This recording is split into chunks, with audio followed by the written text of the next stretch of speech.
Hola chicos, ¿cómo les va? Feliz reencuentro. Bueno, bienvenidos al módulo número 4. En este módulo vamos a hablar sobre el soporte vital básico. Primero vamos a empezar diferenciando algunos términos, ¿sí? Como por ejemplo la diferencia que hay entre paro cardíaco y la diferencia que hay con ataque cardíaco. Es muy importante entender de que cuando hablamos del paro cardíaco estamos hablando de lo que es la muerte súbita. En este caso se produce un colapso repentino, ¿sí?, de todo lo que es la actividad eléctrica al músculo cardíaco. Normalmente ante un paro cardíaco muchas veces no se presentan síntomas previos como angina de pecho, entumecimiento de la extremidad superior izquierda. Estos son muertes súbitas. Muchas veces se la relaciona con arritmias que pueden ser arritmias que son malignas, arritmias que son mortales, ¿sí?, en donde no hay síntoma alguno, donde no hay síntomas previos. En estos casos de los paros cardíacos súbitos, es importantísimo poder realizar todo lo que es el soporte vital básico, porque si en la escena se encuentra personal sanitario, nosotros recordemos que el personal sanitario puede estar en servicio o puede estar de civil. Nosotros ante un paro cardíaco súbito, muchas veces al encontrarnos de civil no tenemos los recursos, los elementos para poder realizar un soporte vital avanzado. No tenemos las bolsas ambú, no tenemos las láminas faciales, las máscaras de ventilación. Entonces, todo lo que se realice dentro de los primeros 4 o 5 minutos es de suma importancia porque al ser operadores sanitarios ya conocemos todo lo que es la atención primaria del paciente, pero está en nuestras manos como en las manos del personal lego. Personal lego se le llama a la persona civil, aquella persona que puede tener conocimientos sobre el soporte vital básico, pero no está entrenado, ¿sí?, con prácticas, con teoría, con fundamentos. Entonces, ante una muerte súbita, ante un paro súbito, todo lo que se realice en la primera etapa de la cadena de sobrevida es sumamente importante. Acá, obviamente, al detenerse la actividad cardíaca, disminuye la presión arterial porque el corazón deja de ejercer su función de bomba, por lo que deja de llevar oxígeno al cerebro y a todos los órganos vitales. Sin embargo, en un paro cardíaco, ¿sí?, el paro cardíaco se debe más a bloqueos coronarios, a bloqueos circulatorios. En este caso, hay un bloqueo en el flujo de la sangre hacia el corazón. Uno de los ataques cardíacos más comunes es el infarto agudo de miocardio. Muchas veces estos ataques presentan síntomas previos, como por ejemplo la angina de pecho, ¿sí?, que es ese dolor intenso como si alguien se estuviera parando arriba de la caja torácica de uno y te genera un dolor, una compresión torácica justo a la altura media, a la altura del corazón, y muchas veces comienzan síntomas como entumecimiento, dolor en la zona del cuello, entumecimiento, ¿sí?, parestesias de lo que es el maxilar inferior, dificultad en el habla, dificultad en la motricidad de la fonación. También se expande el dolor a la extremidad superior izquierda. Este dolor puede venir como un dolor neurálgico, como un dolor insoportable, o en algunos casos presenta parestesia, que es entumecimiento, se paraliza y se pierde la sensibilidad. También otros síntomas del ataque cardíaco podría ser el dolor cefálico, ¿sí?, la cefalea, dolores de cabeza muy intensos, parecidos a dolores neurálgicos como la migraña. Obviamente, disminución del estado de conciencia, alteración del estado de conciencia. Muchas veces también generan dolores, como dolores gástricos. La persona siente que le duele la boca del estómago, como si estuviera presentando una úlcera gástrica o una gastritis aguda. Estos síntomas son síntomas previos de un ataque cardíaco. Obviamente el tiempo de evolución difiere, cambia entre un individuo al otro. Hay personas que presentan ataques cardíacos con síntomas menores y cuando se acude al servicio de emergencia, recién ahí se entera que ha presentado un proceso previo al infarto, que muchas veces se lo conoce como preinfarto. No necesitamos esperar a que llegue un paro cardíaco para, para comenzar a activar lo que es la cadena de sobrevida o para comenzar a actuar con los protocolos del soporte vital. Obviamente, si no se atiende a tiempo, si no se asiste con los procedimientos necesarios, un ataque cardíaco puede terminar en un paro cardíaco. La diferencia es que en este caso ya no sería un paro súbito, sino que ya hay antecedentes, se presentan síntomas previos. Cuando se detiene la actividad cardíaca, inmediatamente a los pocos segundos se va a detener la actividad respiratoria, a los pocos segundos, a los pocos minutos. De ahí viene el término paro cardiorrespiratorio.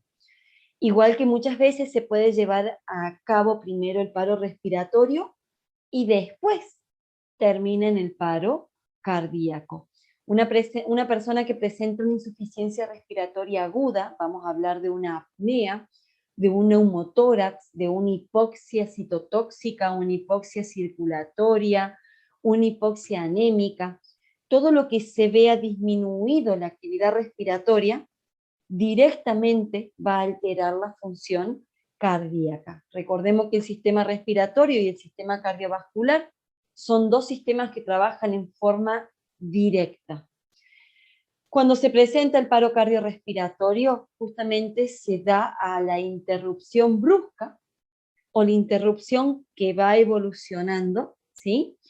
La cual produce la parada respiratoria y la cual produce la parada cardíaca, ¿sí? Cuando estamos en presencia de un ataque cardíaco, ¿sí? Un ataque cardíaco es un trastorno de la circulación, mientras que muchas veces el paro cardíaco se debe a un trastorno eléctrico hacia el músculo cardíaco. En este caso ya estamos hablando de una arritmia maligna, de una arritmia fatal, ¿sí? Los síntomas del paro cardíaco y de la muerte súbita son pérdida de conocimiento, desmayo, dolor en el pecho, pero dolor en el momento, ¿sí? Y palpitaciones extremas. En el caso del ataque cardíaco se va a presentar angina de pecho, que es un dolor que va evolucionando a medida que van pasando los minutos, a medida que van pasando los segundos. Obviamente altera todo lo que es la respiración, presenta sudor frío, dolores corporales, ¿sí? Que es el dolor que se va irradiando, que se va irrigando hacia el resto de las extremidades. La apoplejia es un trastorno del cerebro, ¿sí? Muchas veces las apoplegias se pueden dar por una alteración eléctrica de lo que es la actividad neuronal o se puede dar por una alteración circulatoria. Muchas veces a la apoplejia la relacionamos más a lo que son los accidentes cerebrovasculares, a los ACV.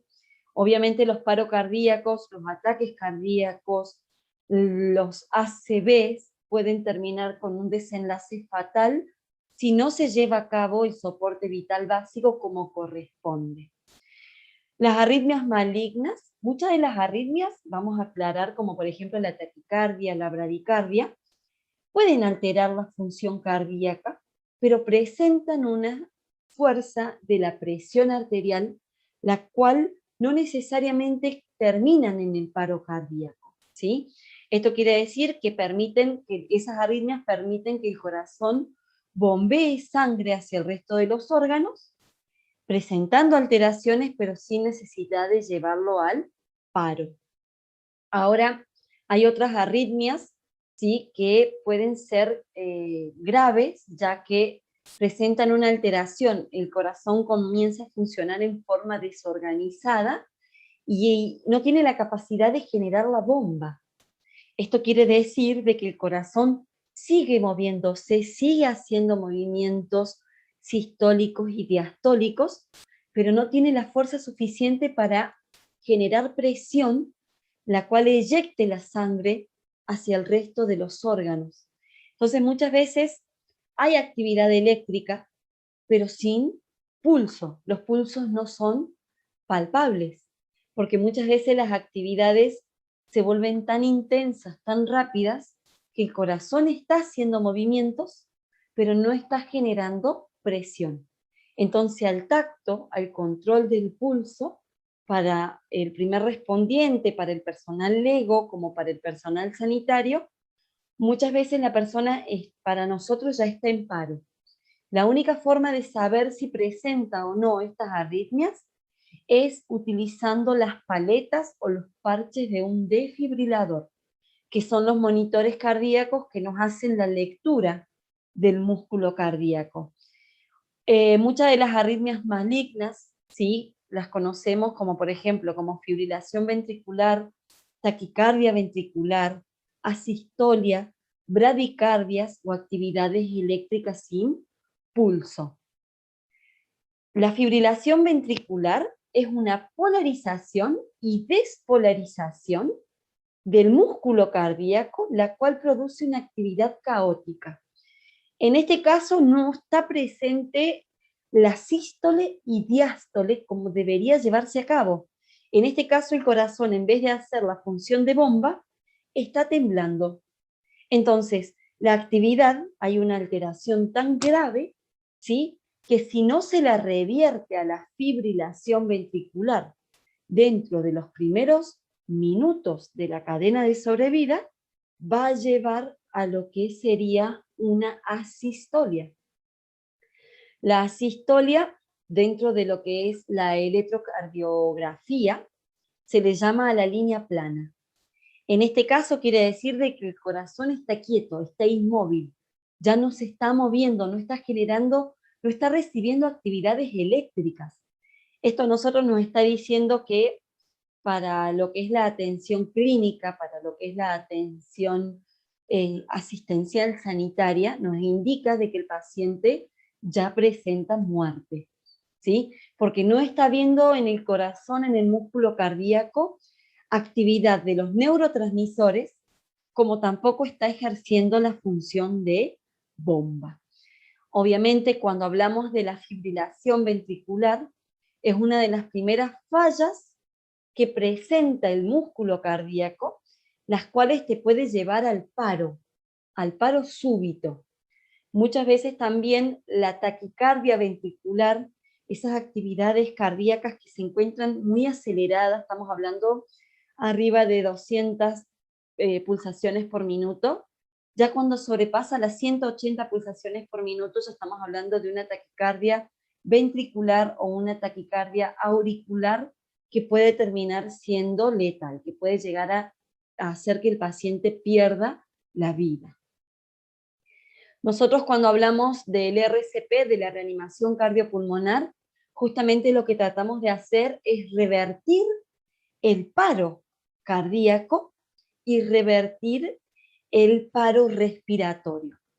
Esto quiere decir que es un conjunto de maniobras que se encaminan para revertir el paro cardiorrespiratorio, sustituyendo primero para intentar restaurar después la respiración y la circulación.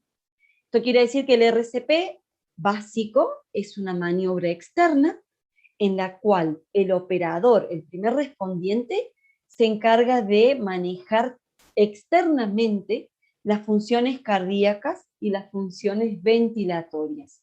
De ahí viene el término que también se lo conoce al RCP como masaje cardíaco.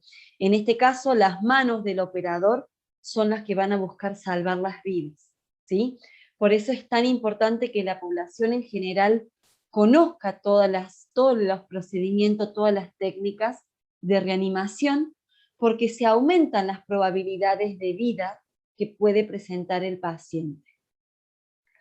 Cuando hablamos de soporte vital, no solamente hablamos del RCP, sino que se amplía mucho más el concepto, ¿sí?, de la reanimación cardiopulmonar.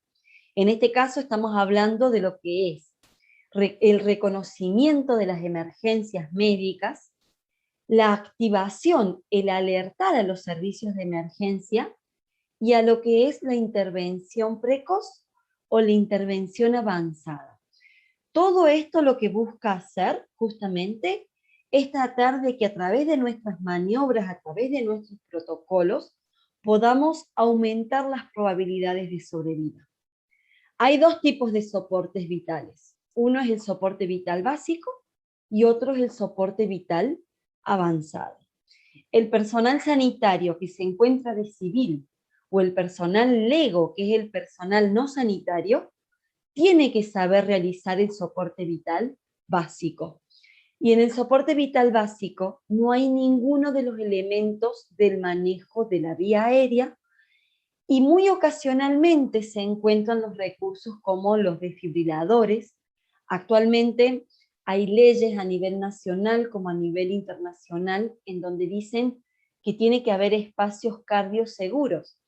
Espacio cardioseguro se le llama a aquel recinto, a aquella institución que tiene un desfibrilador, el cual está a disposición de la comunidad, de la población en general, para ser utilizados en casos de un paro cardíaco. Los espacios cardioseguros se encuentran como por ejemplo en aeropuertos, en los grandes shoppings, en espacios masivos como por ejemplo los estadios de fútbol, ocasionalmente los anfiteatros, los espacios donde hay eventos masivos. También muchas veces estos espacios cardioseguros se los puede, lo que es el soporte vital básico y avanzado se lo puede contratar con lo que son servicios de emergencias prehospitalarios, en este caso la contratación de lo que es un móvil de atenciones básicas y atenciones avanzadas, tiene a bordo un desfibrilador. En los colegios es algo que también deberían estar presentes, pero bueno, son casos muy aislados. Los colegios públicos o privados que hoy cuentan con estos dispositivos por los altos costos que tienen. También muchas veces lo que son los servicios prehospitalarios como bomberos, defensa civil, seguridad urbana, policías muchas veces, los que son las fuerzas de seguridad, muchas veces ellos también tienen los desfibriladores. Pero en lo que es el espacio privado, en lo que son domicilios particulares, muchas veces es muy difícil contar con estos elementos. Entonces nosotros decimos que el soporte vital básico, ¿sí?, principalmente depende del rescatista, del operador, del primer respondedor. Y actualmente en lo que son los protocolos para protección contra el COVID y contra muchísimos microorganismos, nosotros siempre tenemos que tener dispositivos barreras que forman parte del equipo de protección personal, principalmente guantes, ¿sí? Lo que son las máscaras de protección facial, protectores barbijos de usos quirúrgicos, los cuales a nosotros nos garantizan, nos protegen ante cualquier patógeno que pueda presentar ese individuo. Recordemos que puede ser una persona conocida como puede ser un completo desconocido. Nosotros cuando tenemos que intervenir con el soporte vital básico, siempre antes de actuar tenemos que asegurarnos de tener un equipo de protección, ¿sí? Mientras que en el soporte vital avanzado ya acá es el operador, el equipo sanitario que ya viene con todos los recursos, desde un bolso de primeros auxilios a lo que es el bolso de resucitación, de reanimación. Tenemos todo lo que es el manejo avanzado de la vía aérea con las láminas faciales, las máscaras, las bolsas ambú. Nosotros como operadores sanitarios siempre tenemos que ponernos como civiles y como operadores de servicios con todos los recursos. Vamos a comenzar hablando sobre el soporte vital básico. En este caso, se otorga una RCP precoz y si se puede, se utiliza una desfibrilación en forma inmediata. En este caso, el soporte vital básico no incluye intervenciones como la colocación de dispositivos de la vía aérea, ni mucho menos lo que es las maniobras invasivas de lo que es administración de fármacos. En este caso es muy importante saber que en el sector prehospitalario, ¿sí? Muchas veces los servicios de bomberos, defensa civil, policía, como habíamos dicho, ellos pueden intervenir en forma inmediata, pero no pueden hacer nunca maniobras que sean invasivas. Cuando hablamos de maniobras invasivas estamos hablando de la colocación de alguna vía periférica, ¿sí? O alguna vía central. No pueden hacer ningún cateterismo, ninguna venoclisis, ¿sí? Lo que es la aplicación de sueros, ni mucho menos administración de medicamentos en forma de bolo, ¿sí? Todo eso lo dejamos para cuando está el equipo médico presente. La única forma de administrar un fármaco es con la prescripción del médico. Lo mismo en lo que es el manejo avanzado de la vía aérea, tiene que estar bajo la supervisación del médico, el cual nos autorice a realizar todos estos procedimientos. Nosotros con el soporte vital básico, ¿sí? Damos soporte a la circulación y a la ventilación hasta que se inicie un soporte vital avanzado. Siempre es importante saber que los resultados del RCP dependen mucho de la cadena de sobrevida, ¿sí? De lo que es la cadena de supervivencia. Justamente la cadena tiene distintos eslabones, los cuales aumentan las probabilidades de que la persona sobreviva ante la situación de una emergencia. Y acá vamos a hablar de que la cadena de sobrevida puede ser interhospitalaria o extrahospitalaria, ¿sí? Si es interhospitalaria, lo primero que tenemos que hacer, como siempre en la cadena de sobrevida, es analizar, verificar qué está sucediendo. Una vez que se observa la situación, siempre se activa la asistencia médica, se alerta. Si nosotros estamos dentro de lo que es la atención interhospitalaria, tenemos que acudir, pedir soporte a más números de operadores sanitarios para que la RCP tenga mayor probabilidades de efectividad, ¿sí? Si somos los únicos operadores, todo el protocolo, ¿sí? Disminuye su efecto, dado a que son muchos los procedimientos que tenemos que llevar a cabo. Si estamos en el sector prehospitalario, siempre se tiene que designar a alguien que se encuentre en la escena para que él sea el responsable de activar la cadena de sobrevida, o si estamos solos como rescatistas, nosotros ponemos la telefonía móvil con el altavoz y vamos dando las indicaciones y recibiendo las indicaciones de lo que es la central de emergencia prehospitalarias. Obviamente se debe empezar de forma inmediata, lo más rápido que se pueda, con las compresiones torácicas, con la RCP básica. Si contamos con el desfibrilador, se hace el monitoreo cardíaco y estamos expectantes a lo que nos indica el desfibrilador o a la lectura del electrocardiograma que hacemos nosotros, a la interpretación que realizamos. Si nos autoriza la descarga, obviamente, ahí todo lo que es la administración de drogas. En el soporte vital básico, si nos autoriza la descarga, y como no podemos hacer maniobras invasivas y no tenemos los recursos, se sigue con el soporte vital, con el RCP básico. Obviamente, si estamos en el sector interhospitalario, se continúan con las técnicas de salvamento y con las técnicas de recuperación, y se lleva a cabo la recuperación y asistencia del paciente. Mientras que en el prehospitalario, ¿sí? Mientras que en el extrahospitalario, sí o sí necesitamos del servicio de paramédicos, todo lo que es los móviles de traslado. Si el paciente logramos revertir la parada cardiorrespiratoria, se hace el traslado. Nunca se realiza la reanimación en un vehículo en movimiento. Siempre la reanimación se debe llevar a cabo en una superficie plana, ¿sí? En posición horizontal, una superficie dura en lo posible. Eso quiere decir que no se puede realizar el RCP en una cama, ¿sí? Porque cuando realizamos las compresiones torácicas, si la superficie presenta amortiguación, existe la probabilidad de que nosotros, como personal lego o como personal sanitario, terminemos lesionando todo lo que es la parrilla costal, ¿sí? Y eso agrava e empeora la situación del paciente, porque exponemos o podemos llegar a producir un neumotórax o un hemotórax.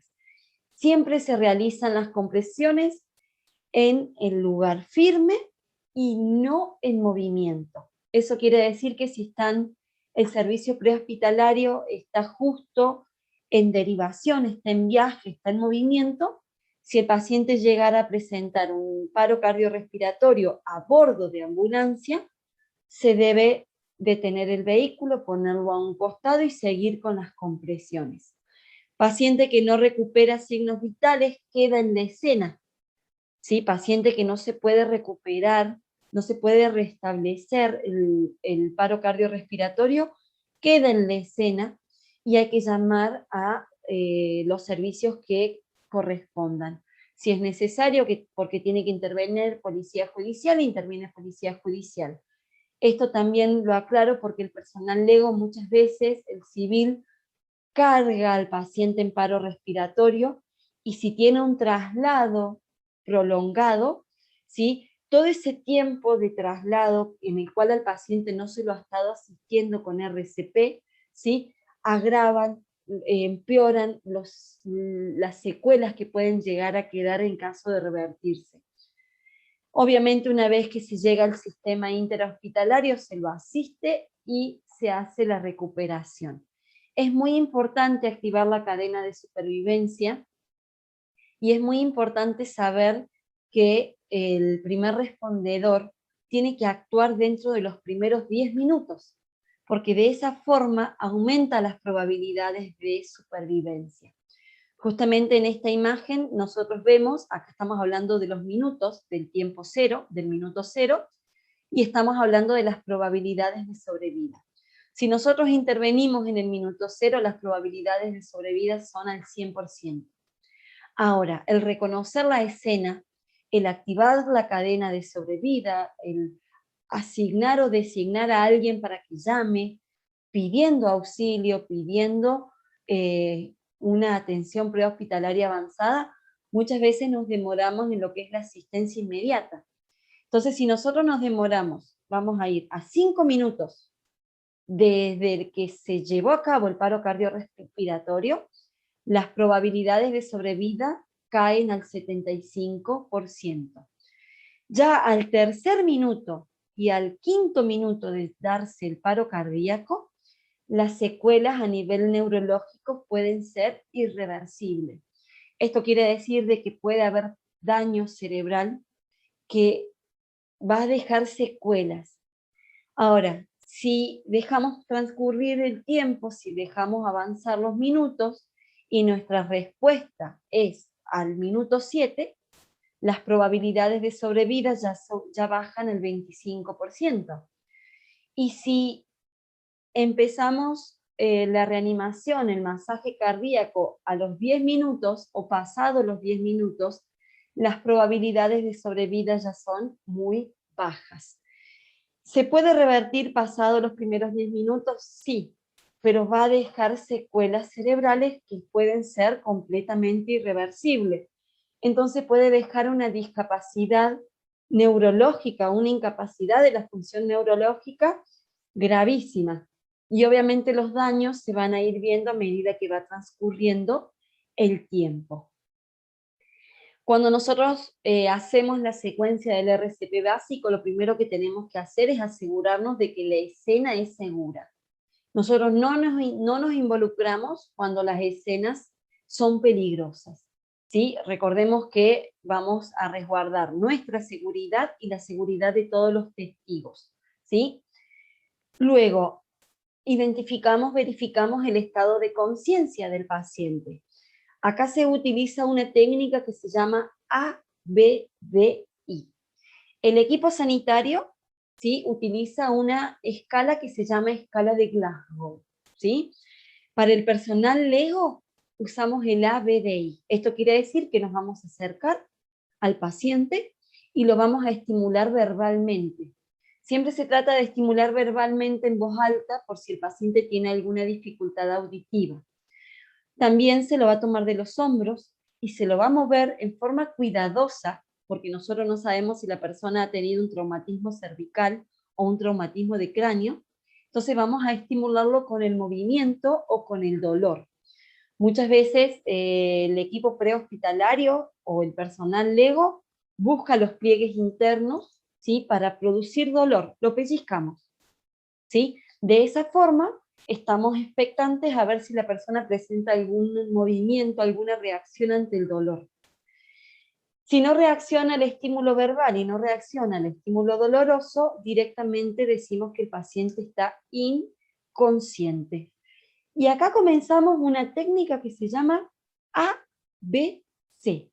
Esto quiere decir que vamos a valorar la respuesta de la víctima, ¿sí? Y vamos a ver si responde. Obviamente, lo primero que tenemos que averiguar es saber qué está pasando. Si el paciente responde, ¿sí? Responde quiere decir que presenta respiración, presenta pulso, ¿sí? La persona está despierta, no siempre necesariamente está lúcida y consciente en tiempo y en espacio. Entonces, si nosotros no sospechamos, porque la verdad es que no creemos que pueda llegar a haber habido un traumatismo cervical, una lesión de columna, lo que hacemos es ponerlo en la posición de recuperación. Ahora, si la persona, nosotros sospechamos de que pudo haber presentado alguna lesión cervical, se lo deja en la posición que se lo encuentra. Acá estamos en un problema porque muchas veces al encontrarse de cúbito supino, puede su misma lengua bloquear la vía aérea. Entonces, si podemos, vamos a lateralizar la cabeza en posición SIMS, ¿sí? Pero sin necesidad de movilizar todo el tronco, ¿sí? Solamente movemos cabeza para asegurarnos que la lengua caiga y así evitar el riesgo de broncoaspiración. Ahora, si el paciente no responde, tenemos que sí o sí hacer la abertura frente-mentón, que es la abertura de la vía aérea. A quiere decir apertura de la vía aérea con control de columna cervical. Es muy simple el procedimiento y siempre se procura de que el primer respondedor, ¿sí?, tenga el equipo de protección básico, que son los guantes. Se sujeta con una mano el seno frontal y con la otra mano se trata de abrir, sujetando el mentón, se trata de abrir la vía aérea para observar que la persona no tenga ningún elemento que pueda estar bloqueando. La persona puede haber estado comiendo un caramelo, puede haber estado masticando un alimento y puede haber presentado un paro cardíaco súbito o puede haber estado presentando un ataque cardíaco. Entonces, en ese caso, tratamos siempre de poner y lateralizar, y si el objeto se lo puede extraer, se lo extrae. Recordemos que en los adultos no se recomienda meter la mano en la boca, y en los niños, si hay que hacer un arrastre, el objeto tiene que estar bien visible al ojo del rescatista, y tratamos de hacerlos con las menores falanges posibles en los niños, para evitar de que nosotros con la mano terminemos empujando el objeto e introduciéndolo más dentro de la vía aérea. Siempre es importante verificar la ventilación. En este caso nosotros observamos la caja torácica del paciente. Actualmente se dice que si el paciente respira y responde, no hay que realizar la reanimación cardiopulmonar porque el paciente está con signos vitales. Ahora, hay veces que el paciente no responde, pero respira. Siempre hay que estar atento a la ventilación que tiene el paciente y a los sonidos respiratorios que pueda presentar. En este caso, antes se sugería que hagamos una técnica que se llamaba MES. Miro, escucho, siento. Hoy, a través, dado por la pandemia de COVID, nosotros no nos podemos acercar a la vía aérea de una persona, ¿sí? Por más que tengamos los tapabocas, por más que tengamos las máscaras protectoras, siempre tratamos de hacer una visualización de la caja torácica. Si es necesario exponer cortando la prenda o si se la puede abrir a la prenda, es necesario tratar de visibilizar los movimientos ventilatorios. Y algo muy importante es que tenemos que ver que los movimientos sean simétricos.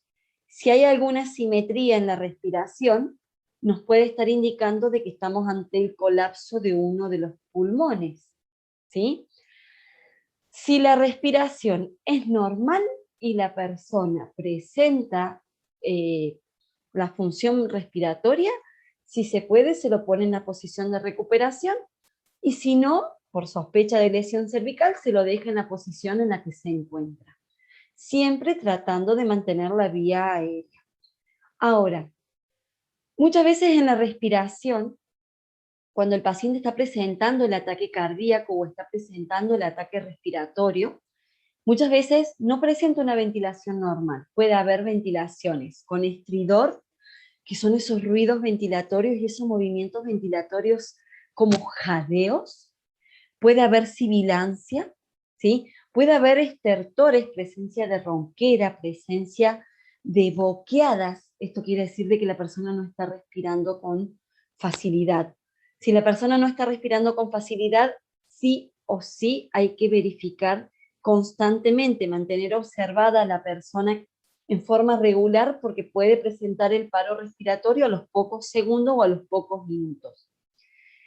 Bien, si la persona respira, pero está inconsciente, se lo pone en la posición de recuperación, y si está consciente, también se lo trata de poner en la posición de recuperación.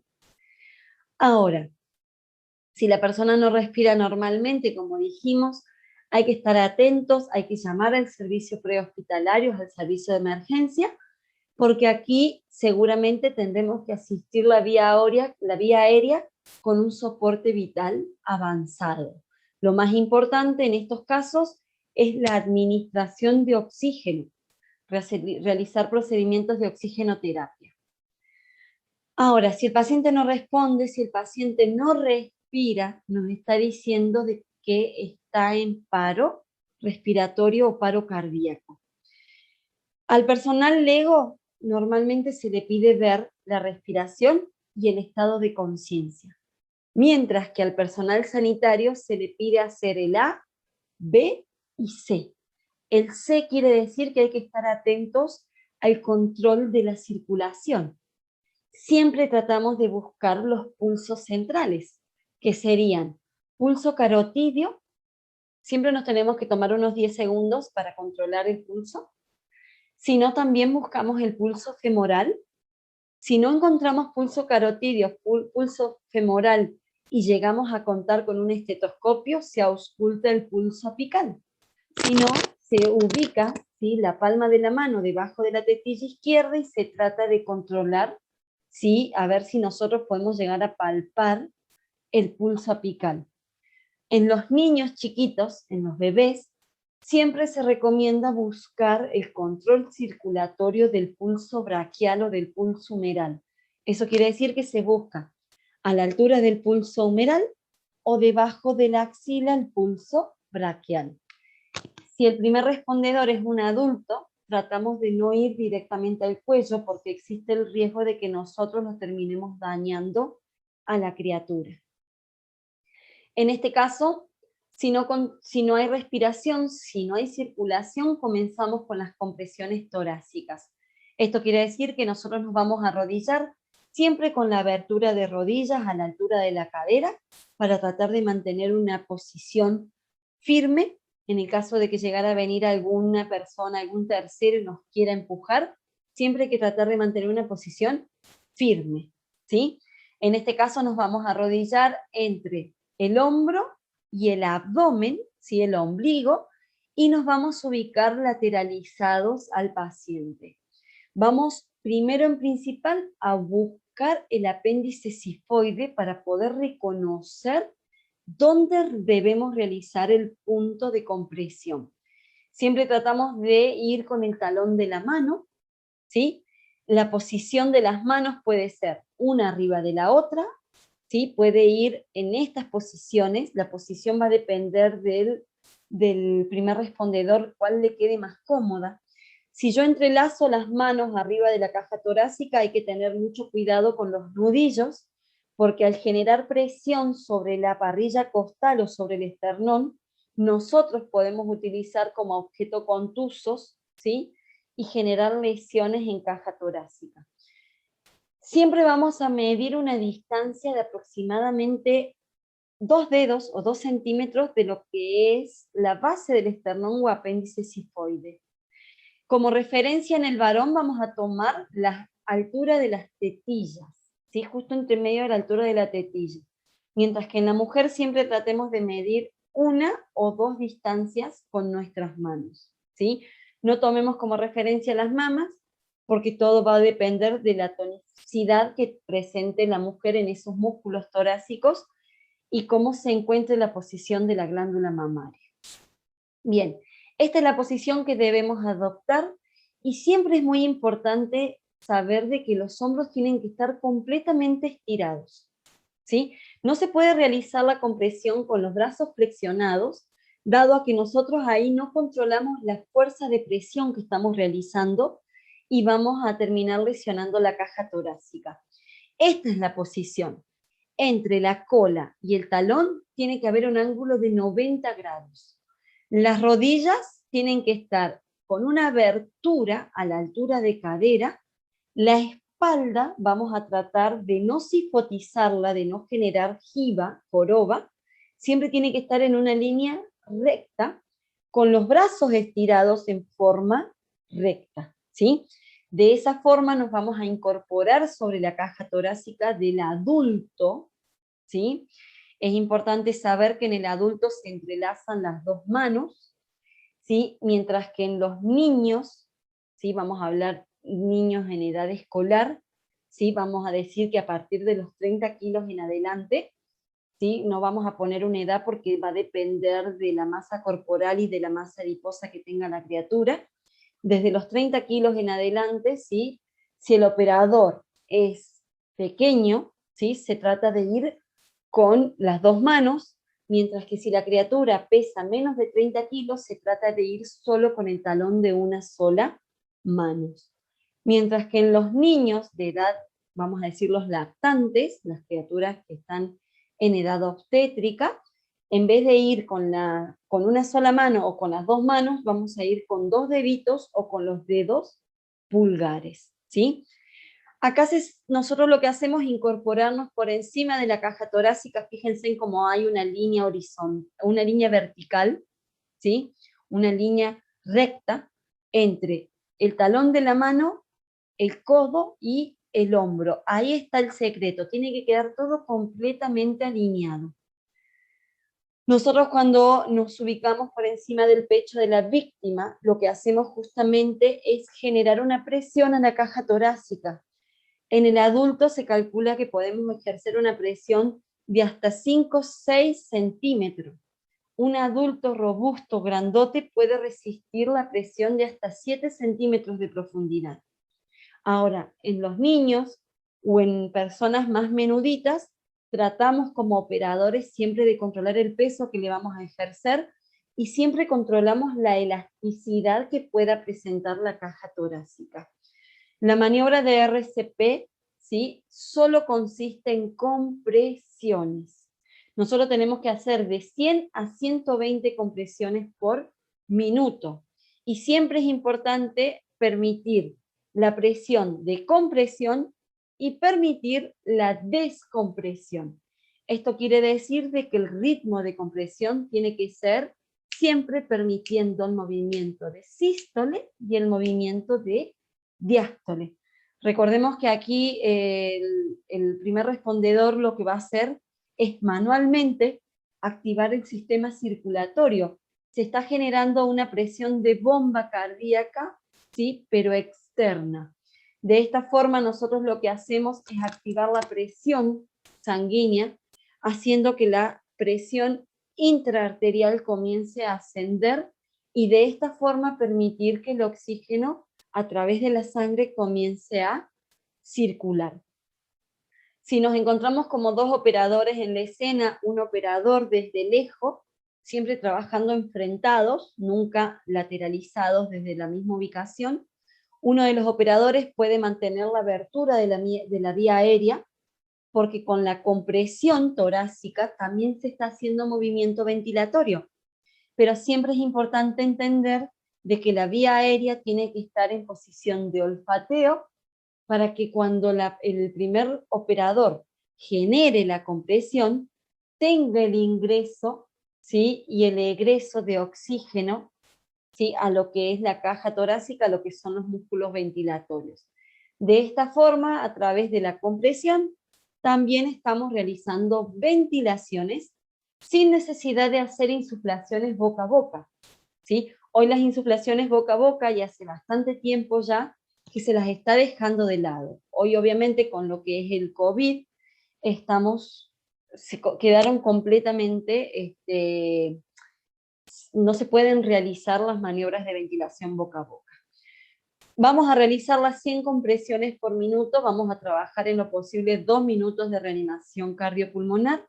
Si tenemos un desfibrilador a mano, vamos a poder utilizarlo, ¿sí? Y solamente detenemos las compresiones para reevaluar que la víctima pueda presentar signos vitales. Eso quiere decir que si la persona recupera espontáneamente la ventilación y la respiración, no son ventilaciones normales, ¿sí? Siempre vienen como ruidos jadeantes, ¿sí? Como ruidos estertosos o estridores.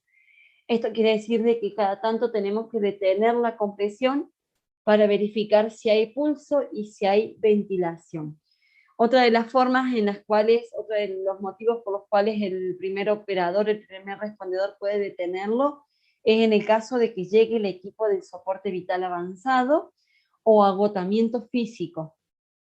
Si somos 2 operadores, nos vamos alternando y vamos realizando compresiones cada 2 minutos cada uno. Bien, en este caso, como habíamos dicho, ¿sí? Actualmente nosotros sí o sí tenemos que realizar las maniobras del RCP en tiempos de COVID, y lo que nos vamos a enfocar es en utilizar la compresión, y si llegamos a tener a mano un desfibrilador, en la desfibrilación, ¿sí? Con el uso del DEA. Una vez que llegue el equipo con el soporte vital avanzado, ahí es mucho más fácil porque ya comenzamos a utilizar las técnicas de ventilaciones manuales con la administración de oxigenoterapia. Las maniobras de RCP en niños, ¿sí? Se realizan de la misma forma que se realizan en los adultos. Esto quiere decir que las compresiones son de 100 a 120 compresiones por minuto. Hay que tener en cuenta la edad del niño, ¿sí? Recordemos que las criaturas hasta 30 kilos de peso, nosotros vamos a realizar las compresiones o con 2 deditos o con el talón de una sola mano. Si nosotros nos fijamos en esta imagen, el operador hace la apertura de la vía aérea mientras realiza la compresión torácica. En niños, siempre que sean niños del grupo familiar, no en niños desconocidos, ¿sí? El personal LEGO o el personal sanitario que realiza el soporte vital básico queda a opción y a criterio de cada uno, pero se pueden realizar 5 respiraciones de rescate, ¿sí? Son 5 respiraciones o 5 ventilaciones de salvamento. En los niños es mucho más vamos a decir, más importante la ventilación que la compresión. Las principales fallas en los niños se deben más a problemas respiratorios que a problemas cardíacos, mientras que en el adulto se dan más fallas cardíacas en adultos, ¿sí? Que respiratorias en adultos. Entonces, si el primer respondedor, si en el soporte vital básico yo como operador quiero hacer las ventilaciones, vamos a tratar de llenar con aire nuestras mejillas. No vamos a oxigenarnos de más, porque recordemos que las bolsitas, los pulmones de los niños tienen menor capacidad ventilatoria que la de los adultos. Entonces muchas veces uno, por querer hacer el soporte ventilatorio boca a boca, termina generando nosotros los neumotórax. Si nosotros vamos a hacer la ventilación de rescate en las criaturas, van a ser 5 ventilaciones de rescates. Antes nos decían que el RCP era 30 compresiones por 2 ventilaciones. Eso son protocolos que quedan a criterio del primer respondedor. Si es un ser querido, si es una criatura, un infante del entorno, y bueno, nosotros vamos a priorizar hacer 30 por 2. Incluso antes lo hacían 15 por 1. ¿Sí? Para no tener que esperar las 30 compresiones y realizar las 2 insuflaciones. En los niños pequeños, nuestra boca tiene que abarcar lo que es nariz y boca del niño. De esa forma, yo lo que voy a hacer es hacer un soporte ventilatorio de 5 insuflaciones y continúo con las 100 compresiones.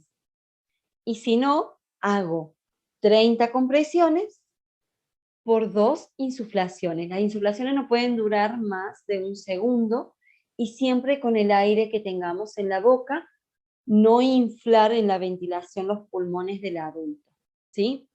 Acá nosotros nos fijamos en niños pequeños, en lactantes, un dedo por debajo de la línea de los pezones, un dedo por encima del apéndice cifoide en niños de edad lactancia, y en niños más grandes ya utilizamos 2 dedos o utilizamos lo que sería la presión con una sola mano.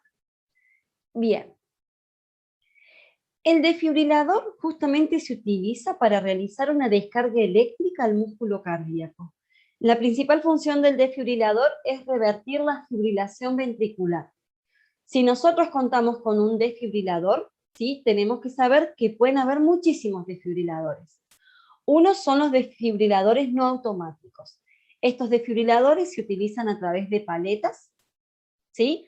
Muchas veces se encuentran en lo que son servicios interhospitalarios o prehospitalarios, en donde el manejo de este dispositivo tiene que estar realizado por el equipo médico, el cual pueda leer lo que es la lectura del electrocardiograma. Tenemos que saber interpretar en qué ritmo cardíaco está el paciente, ¿sí? Estos desfibriladores son de uso médico y muchas veces no lo tenemos a mano para un soporte vital básico. Después existen otros desfibriladores que son los externos semiautomáticos. Esto quiere decir que nosotros podemos elegir la descarga, como también tienen la descarga programada. Muchos de ellos traen el sistema de paletas y el sistema de parches, ¿sí? Después hay otros desfibriladores que son desfibriladores automáticos internos. Estos desfibriladores siempre hay que tener en cuenta y hay que tener cuidado de que si nosotros por encima a la altura del pectoral izquierdo, si notamos que subcutáneamente se ve un dispositivo que ha sido inserto a través de un procedimiento quirúrgico, hay que tener mucho cuidado. Actualmente se autoriza la descarga con los DEAs o con los no automáticos, pero siempre teniendo en cuenta de que nosotros podemos dañar la batería interna del desfibrilador interno. Lo que sí normalmente se pueden encontrar en la vía pública o a bordo del servicio prehospitalario son los DEA, que son los desfibriladores externos automáticos. Estos desfibriladores son desfibriladores que hacen todo el trabajo por sí solo. Uno lo único que tiene que hacer es colocar los parches, realizar las compresiones manuales, y el desfibrilador te va dando las indicaciones de qué debes realizar, ¿sí? Por eso se llaman desfibriladores automáticos, porque están automatizados y te van a decir cómo se debe continuar con el protocolo. Si nosotros somos personal lego y tenemos a disposición un DEA, lo tenemos que utilizar lo antes posible, ¿sí? Hay estudios médicos que han comprobado de que si nosotros realizamos una descarga eléctrica con el desfibrilador dentro de los primeros 4 a 5 minutos del paro cardiorrespiratorio, las probabilidades de sobrevida se aumentan al 100%. Ahora, si pasado los 4 o 5 minutos del paro cardíaco o del paro respiratorio, siempre se recomienda comenzar con las compresiones, ¿sí?, y después usar el desfibrilador, para que nosotros a través del masaje cardíaco podamos activar un poco de presión arterial y de esa forma poder ayudar el transporte de oxígeno hacia el resto de los órganos. Bien, la secuencia del uso del DEA es simple. Primero nos aseguramos de que nosotros como la víctima estén protegidas. Si la víctima no responde y no respira, se alerta la cadena de sobrevida, se pide que venga el servicio de emergencias médicas. Comenzamos con las maniobras del soporte vital básico y tan pronto tengamos a mano el desfibrilador, debemos encenderlo y lo primero que hay que hacer es adherir los parches. Para eso necesitamos que la caja torácica esté completamente libre, ¿sí?, desprotegida. Y ahí tenemos que colocar los parches y ir siguiendo las indicaciones que nos va dando este.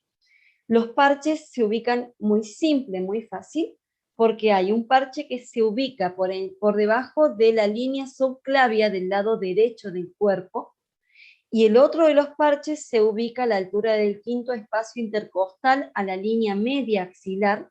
Eso quiere decir que del lado derecho queda un parche aquí y del lado izquierdo queda justo por debajo de la tetilla izquierda, sin tener contacto con la tetilla, dado a que puede cortar, puede disminuir la descarga que se va a realizar, ¿sí?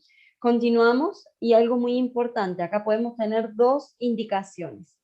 Si nos indica la descarga, siempre se tiene que avisar a todos los operadores que están en la escena, porque no se tiene que tocar al paciente.